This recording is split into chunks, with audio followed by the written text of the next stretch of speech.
Again, hello, soul family. Now, this next one is, I don't even know where to begin with what happened today. So, okay, so, I honestly, I gotta kind of, I'll just start and I might go back and forth like I always do, right? So, I got an email from Michael Salla because I follow him. I appreciate his work and don't always agree with everything. That's okay. Or who he's interviewing. So today, though, oh my gosh, I was going to look it up before I started the video. Marc Brinkenhoff. Okay, I'll put it in the link below. And so I had read the email and I went, oh, I have to listen to this guy. Okay, that's all. I just saw the email, didn't even read the whole thing. I just realized I gotta listen to this at some point today. So had an interesting conversation with a friend and ended up talking about Ingo Swann, because I had thought about Ingo Swann about 2 weeks ago at the max. And again, time is just so messed up for me. It's not messed up. I can't keep track of it at all. And I remember thinking, why hasn't anybody ever like channeled Ingo? I don't know anybody who's ever channeled Ingo Swann. You know, Pamela Arlen has channeled Dolores Cannon, who Dolores Cannon had said, you know, I'm not coming back and talking to anybody. And then she did. And of course it's still her on the other side. So you hear it through Pamela Arlen. So I remember having that thought. Come today, start listening to this guy, Marc Brinkenhoff. I'm just going to go by Mark. And immediately I look at him and I'm all, oh, you're a walk-in. You know, Michael Salla is interviewing him, and probably one of the biggest energies that I've ever felt from a walk-in. And so he starts telling his story and I'm just getting triggered, and just energy and energy. I'm so in the ethers. I can hardly function. My words, I'm stuttering, I'm mixing things up. I'm literally, I look drunk. I feel like I'm staggering. It really, you know, affected me in a big way.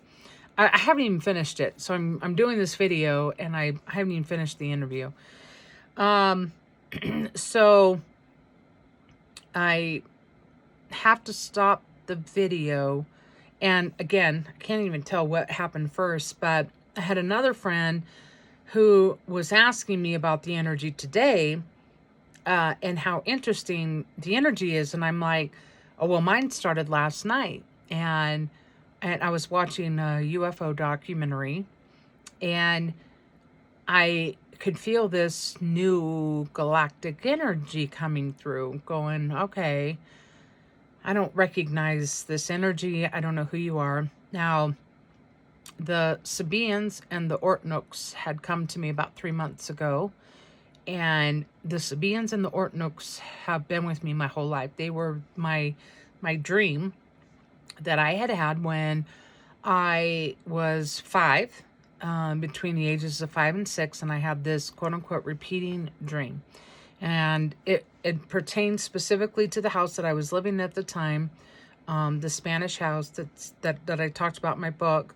And I would see, you know, I called them the Two Camels, and they would come walking and they were in lab coats. And I remember I was always standing on the road to the side of the house. We had a wraparound driveway. Then there was a row of eucalyptus trees, and then there was the farm road. And I was always standing on the farm road looking, actually I was looking east, and these two were always coming towards me, and one was tall and one was short. And so as a kid, I just called them camels. Well, because of their eyes were so big and black, that was the only thing I could associate them with. And I would wait till they always got to a certain point, and then I'd run in the house and I'd run upstairs. I always went into my sister's bedroom, got under one of the twin beds, and I always put ice blocks in front of me. And then the bigger one would get under the bed and always move the ice blocks away from me, and then grab my hand and pull me out. And you know, that scary under the bed thing, I was never truly afraid. It was more that as a kid, when you're playing hide and go seek, that you're like, they're going to find me kind of a thing. That's how it felt. So I didn't have an immense fear that I was going to be found and something bad was going to happen. It was, they're going to find me. We're playing this hide and go seek game. So when the Sabians and the Ortnooks came to me about 3 months ago, that's them.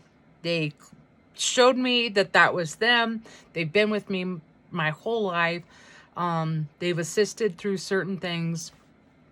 So when these Xanadu came last night, I was just going into a very deep meditation, and I couldn't even watch the documentary. And so I asked them to like come in, and I could feel them standing right next to me. So that was pretty intense. So I stopped the watching the documentary, and was like, gotta go to bed. You know, I gotta go to bed. And interestingly enough, right when I got ready for bed, they said, go outside. And I go outside.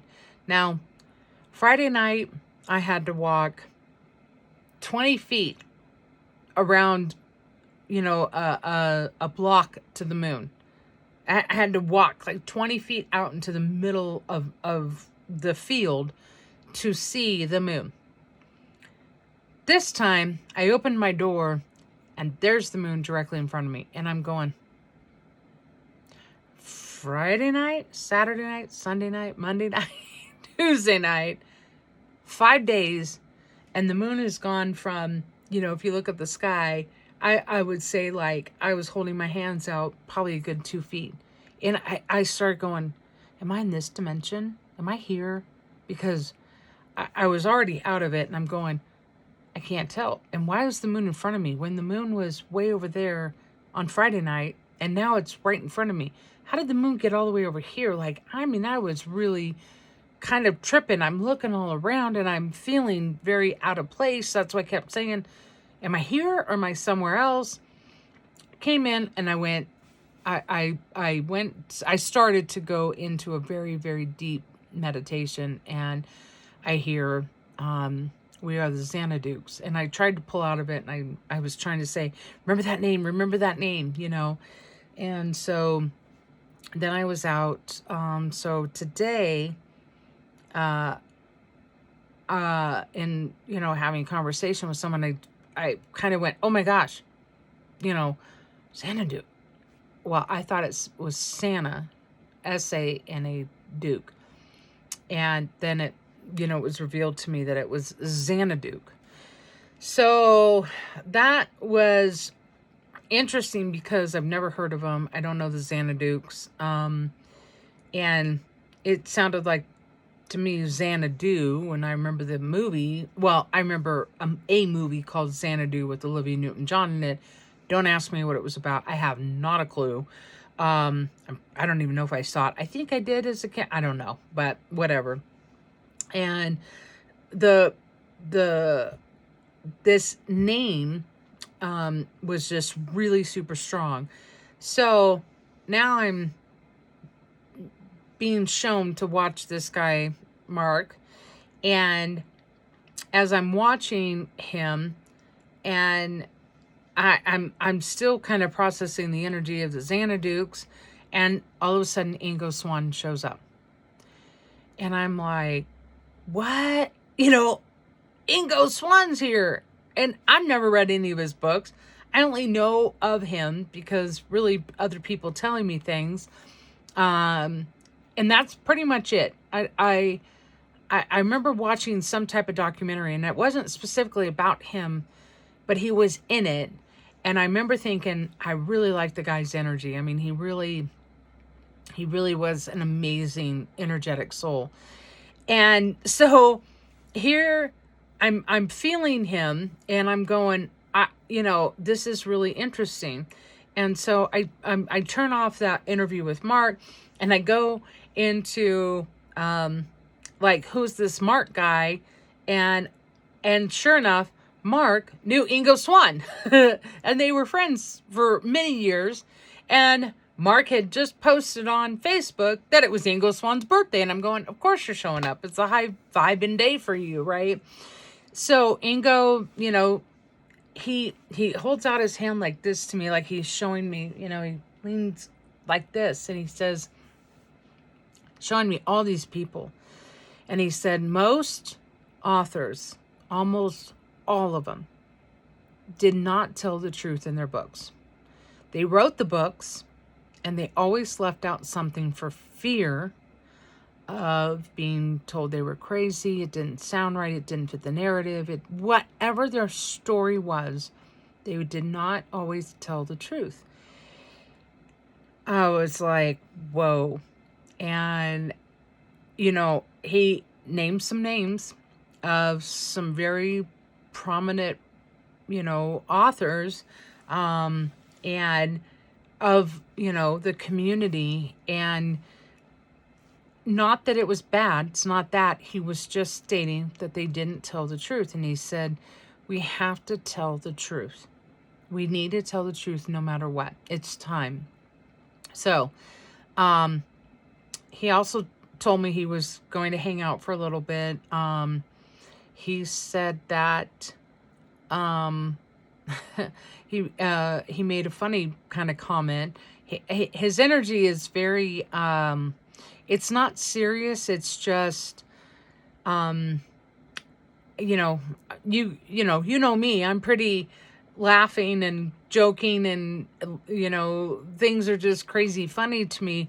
And he's just very, kind of Zen-like, and, very business, kind of mindset, and let's just get down to business, and that kind of a feeling to me. And so, but very kind and very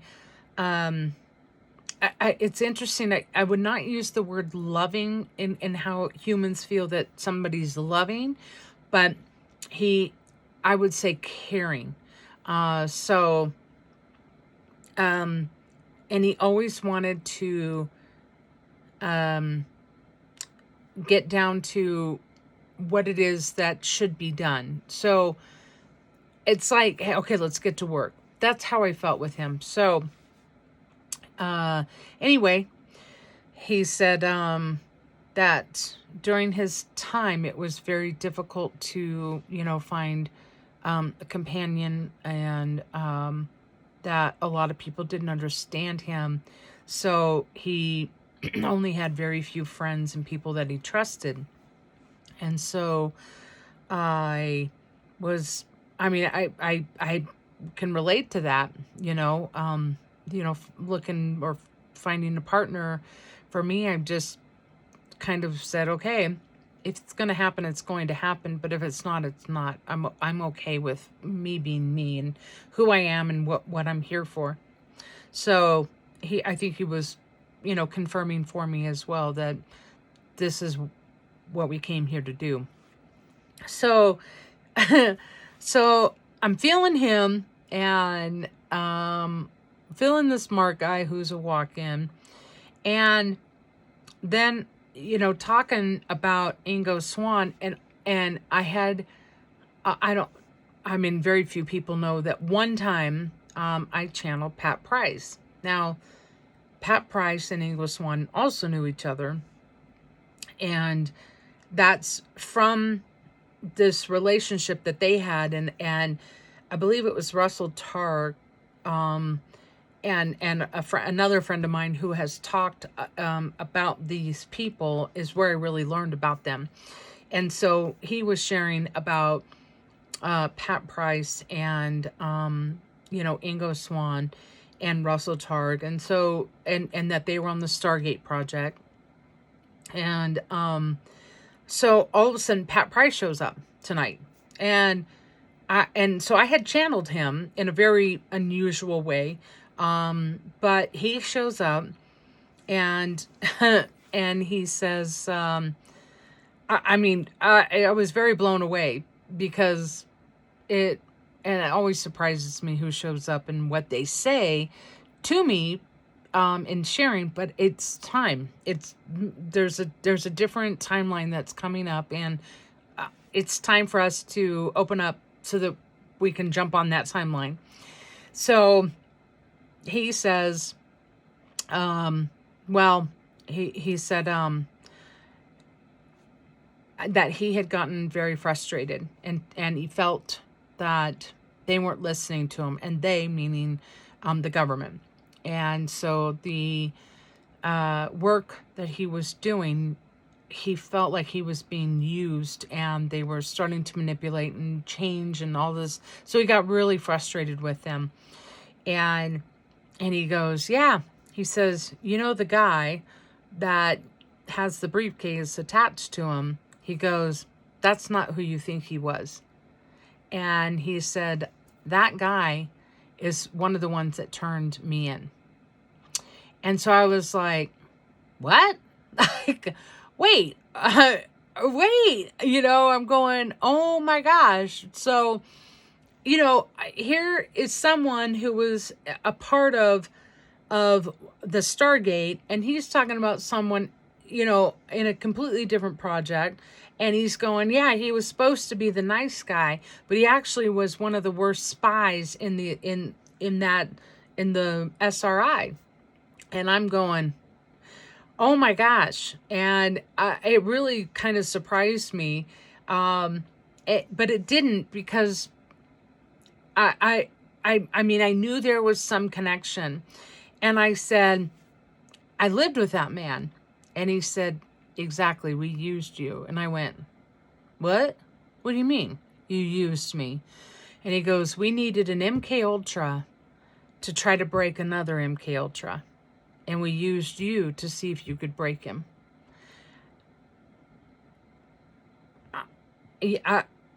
I'm speechless, because I had not been shown this before or talked about. My experience with this physicist was, I would have not gotten that energy from him. Although as we age, things change, the brain changes, the mind changes, the body changes. And yet clearly I remember, asking him specific questions one day, and without missing a beat, he looked up at me and directly in my eye, and I knew he was really telling me. He goes, oh, honey, I can't tell you that. And I was, where I had been and people I had met, I was trying to go, well, do you know so-and-so? Do you know this? What about this? And so he knew something in the MK Ultra brain that he had experienced being under the government realm of this creation or whatever he was doing. And me being MK Ultra through, all the different other sexual abuse and rituals and things that I experienced, how they were trying to get me to break him. And I couldn't break him. And he never divulged anything. He never talked about any of that. And so that really got me tonight. And so I just was pretty overwhelmed with I know now that as I'm looking back at certain things that happened, that I was specifically at certain places, certain times, certain people for specific reasons. And I get it now. I could be talking about, oh, I'm going on vacation, and this happens. Oh, I'm going to go get a massage. This happens. I mean, it's so precise. It's so orchestrated, and it's so divine that we just like, it's crazy how we're here to do whatever it is we're here to do.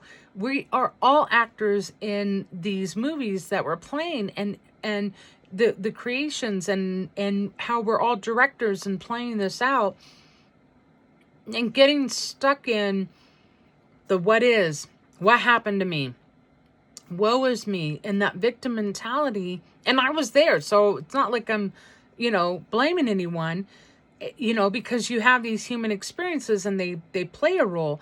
But we have got to go from victim to survivor to a thriver. If you're going to stay in the victim and survivor mode, you're going to carry a different vibration versus being in a thriver, saying, okay, been there, done that, had that experience. Okay, just show me what I came here to learn so I can move on. Because if you want to say, woe is me, and put that back out there, then woe is me. Then woe is me. And we get stuck in this cycle. And yet, if we're open to, and I know I challenge, the people wow, I just had this whole experience where all of a sudden in the camera I got really big and then I got small. So that was really trippy. Ooh. You didn't see it. Well, maybe you did. I don't know, but that's what I just saw. So, I feel like we're here to have these human experiences, but right now, everything that's going on,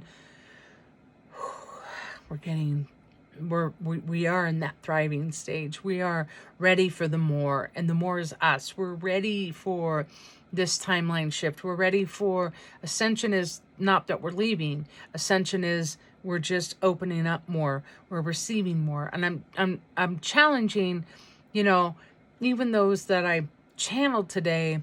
And I got to start over with the Marc interviewer because I feel like I know the guy, and I'm going, have we met before? Because your energy is very familiar, and I feel like we're on the same page, and he's pretty out there, but he's not, because we're ready for this. We're ready to talk about this galactic influence that we've had for thousands of years. And so, there is a creator. There is that creator that has a creation. And if we look at nature, that's the creation. If we look at how everything has this beautiful sacred geometric form and unity to it, that's the creation. And so when we start appreciating the things around us, that we look at how, even, the sperm and the egg and creating the human, that's nature. And so remembering these things, because then it reminds us that there is a creator, but it's not just a creator of this universe. We are such a small portion to what else is out there.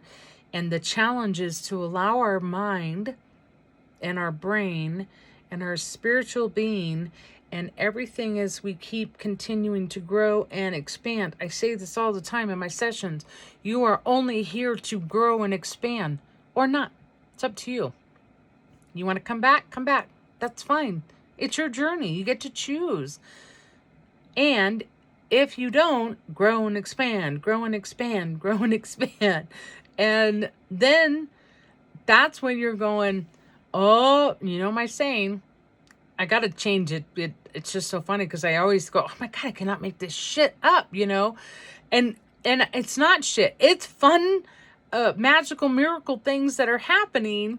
But in my mind, I'm just like, oh, I cannot make this up. Like, this is so cool. Like, I'm not that fast, or can you imagine, or isn't this weird, or how crazy is this? Wow, this is so interesting. And it's like, you want to tell someone, but this is the whole, going back to what Ingo Swan told me. We don't write it in our books. We don't tell people, because out of fear of what we might look like to others, how we might sound. And I'm going to go back to when I was 5, right? From what, I already forgot what year that was. I guess 2013. When I started really remembering who I was, and having these abilities to communicate with those on the other side. And that was my first awakening back up to who I was. And at that moment, having that, oh my God, I could talk to people on the other side. Well, why? Wait, what do I do? Great. What does this mean? Oh my gosh. Oh, what do I do with that? Like, all these things are running through my mind. But one of the first things that ran through my mind was, great. I'm crazy, just like I told myself when I was 5. Clearly went back to when I was 5, and I mean, it was almost every day after school. And yes, I was a latchkey kid. I walked home from, the bus stop when I was 5 years old because I was in kindergarten and no one was home. And I had my little ritual of, watching Tom and Jerry and Scooby-Doo and having my snack and then going outside with the animals. That was basically what I did. And but as I was home alone, I would hear all the voices and all the things would happen and nobody was there. And because no one was there to hear it, no one was there to experience it, I remember saying, great, I'm crazy like my grandmother, and my great grandmother and my mom talking about how crazy my grandma was, which she was, but maybe she was crazy because she heard voices, I mean, I don't know what drove her crazy, but I do know, sexual abuse can drive people crazy if they don't talk about it, because you think something's wrong with you. So, whatever her journey was to be here, I related to the craziness. And I remember thinking, I'm never going to tell anyone because I don't want them to think I'm crazy like grandma. So I'm telling you guys this because it's time to say, this is great. I'm crazy.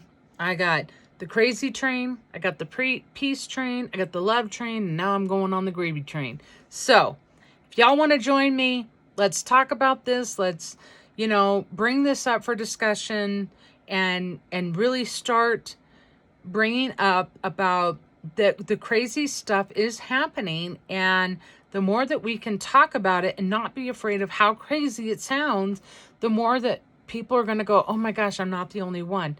And, even in my sessions, I say, if you even just bring up one thing, you would be so surprised at how many people around you would say, oh, I had this crazy experience. There's a guy on YouTube that talks about people's experiences with Bigfoot, right? And I've always said, once I realized that my gifts, and I'm like, yeah, there's another dimension where Bigfoot lives, whatever you want to call it, Sasquatch, Yeti, all those other names, depending on what country you live in, they'll have a name for that being. And all it is that being's in a different dimension. Some people see it, and some people don't. It's whether you're open or not. If you're not open, you're not going to see these things. If you're open, you're going to see these things. Well, I want to be open. I'm ready to be open. Well, that's up for you to decide. It's your journey. It's up to you. You say you are, but if you really were, you would see them, because that's what's around us. That is what's happening. So I really challenge you, if you're not, to say, okay, what's hindering me? What's stopping me? What's blocking me? Am I afraid of something? Because usually it's fear that stops us. Fear brings up things. Fear prevents us from standing in our truth. And that's it. So anyway, that was almost half hour. And I'm going to stop now because that was my crazy night tonight. I'm going to start doing more of these because I know I'm supposed to. So anyway, love y'all. Have a good night.